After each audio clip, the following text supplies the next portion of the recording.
Yo, what's up? Sam Slam here. Welcome back to a Slam movie review now.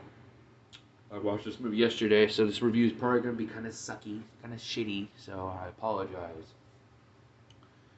But then again, I'm not a good reviewer anyway. You know me, I love to talk about movies and films and yada yada. I don't go, I'm not like Rambo Rat for Life. I love Rambo Rat for Life. He's the guy who, you want to check out some guy who's full of bluntness and knows more films about me and critiques it. Check out Rambo Rat for Life. Rambo, like Rambo, First Blood. So it's just Rambo. Raph, R-A-P-H, like Raphael, Raph. Teenage Ninja Turtles for life. Rambo Rat for Life. And there's some movies he likes that I love. And there's some movies that he loves that I don't care for. But, yes. As you saw, the last film I got to watch was, well, before the Gray Seal incident, I saw The Equalizer. We are here for 2018's The Equalizer II. There is no equal. Well, that's just the tagline. There is no equal. The Equalizer II, Denzel Washington performs once again. That first Equalizer movie, and I saw, and it's funny too, I always see The Equalizer always on TNT. It's almost on every Wednesdays before All Elite Wrestling starts.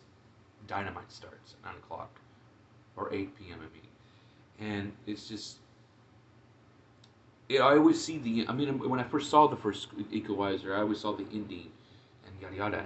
Then I finally got to see it, and I'm like, wow, I was in awe. This film is amazing. I mean, Robert McCall should meet up with John Wick and Paul Kersey. I'm sure there's another vigilante, but another thing is too, I'm in the structure of vigilante justice right now.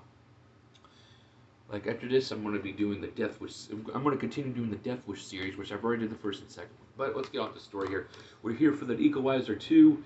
Robert McCall, who Denzel Washington plays, he's a fucking badass once again. Though from the first film, this film does get it kind of. I mean, this film is great. I love the action. I love the kill. I mean, I love the execution. But the ending, I mean, near the story, you get to know the story. Let's just go for it right here. Robert McCall is your man. If you're going for some shit, I mean, he had his ex-wife, Josephine. I can't even say the name. Sorry, I don't have my notes. I don't have Wikipedia in front of me. Sorry, I told you it was gonna suck. But he went through a lot of shit after his wife. He's a former Marine or whatever. Not Marine, but former in the States or something like. Because there's a spot where Miles, the character Miles, finds this hidden room. And it has all his old gems and medals and stuff. And special forces. That's probably why. But looking throughout this whole film and stuff from the first one's better. But this one's still gonna get a thumbs up. I mean, it's still. I mean, there's some hits, there's some misses in this film, but then again, it's still delivered. And it's still good though. But no, Robert McCall, he just helps out random people. Like the first thing he starts out, he's a very determined man. You know, like he rescues this little girl who's kidnapped by her Hispanic husband or dad from his American wife. And he goes after him. I took the whole team down, yada yada yada, with the whole click thing, the whole watch thing he does, and you know. But the thing is, though, then I mean, it's cool. I love the action, and plus he's giving lifts to rides. He's giving lifts to people, and that's one motherfucker that would not be fair. I mean, it shows that throughout in the like it shows like each person's have their own issues. He gets to hear the problems, like a guy who's determined not to drink, and then he goes and he tells him, "Hey, can you take me back?" You know, and then he hears people like this guy who is struggling, trying to memorize lines for his job interview. But then he gets this guy take this girl home, or whatever. They did something to this female, this intern. I don't know what they did. They raped her, or Denzel, or what the fuck's his name? Robert says, oh, her blood's being pumped out or something. So he goes after these little fucking frat intern boys, beats the fuck out of them all, except the guy, the new newbie, he broke his fingers to sell him the story. Like, oh, he took us all down, he broke my fingers, and yada yada yada. And I keep doing the end. I'm sorry. But the thing is, though, when I was looking at this, because I see Marissa Leo's character on here, who's his best friend. Damn it, I forgot her fucking name. But Marissa Leo, see, I told you it's gonna suck. Sorry, I don't care. We're already going on here, no editing. Marissa Leo, when I saw her on here again, and I see the tagline, how far will he go for someone he loves? And I see her in the back, and then I'm like, you know, there's something going to happen. Either her husband, who played by Bill Pullman, who was the president from the Independence Day, either him or her, and it's her. And the thing is, too, before that, you see these killings of these former agents. They're former agents being killed to death or staged, you know, and it's like, what the fuck? And you see these guys like, oh, so these are the main bad guys. These are the main fucking bad guys. And then you see this fucking idiot, who I forgot his stupid ass name, sorry. Part of the, I forgot the fucking man or whatever the fuck, I don't even care. But him is the fucking, I mean, it's Robert McCall's old team. Because we even know who find out, but we find out that certain agency members are killing, or now they got pulled up when the guy said to fucking Robert McCall. Spoiler alert, yeah, he's the one that fucking killed and stabbed fucking damn her. And the thing is, though, he goes apeshit. I mean, let's never forget, like, you know, oh, you're just a statistic, you know. He tries to tell McCall, and I know I'm going up and down with the spoilers and stuff, but when the scene where, middle of the scene, where he's talking about, oh, we know we're all expendable or whatever, and the way Robert McCall's face, because the way is, just the way he is,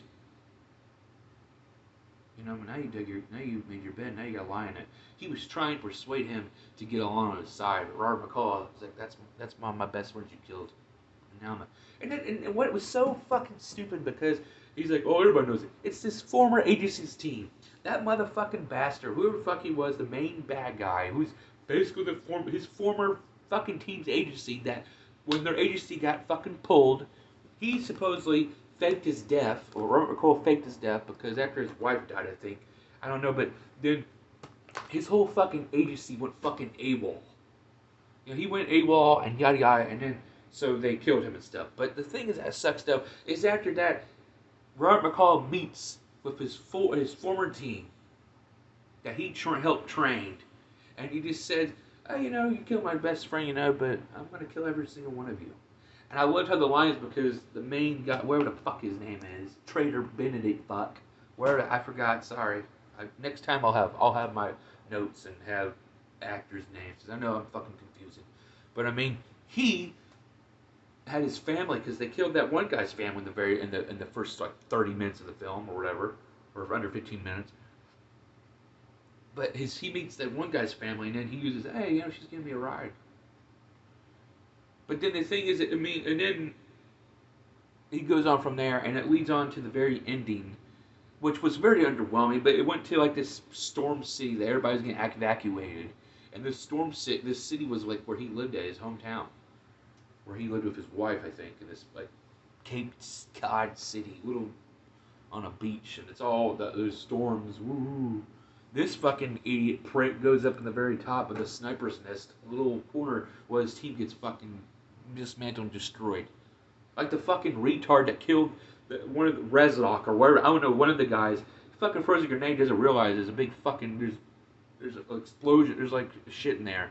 Fucking blows up his whole fucking abdomen and shit. Fucking retard. But you know, at the end, yeah, he gets what he gets. Robert McCall survives. He slays. But it was kind of, just like I said, it was kind of overwhelming. The agency, just like, okay, these are the bad guys. I mean, your former people, just because they're mad because, oh, their agency said that their operation's done, so now they're going to get paid just to kill people. Now they're getting paid just to kill to be assassins. Nah, I didn't care for that.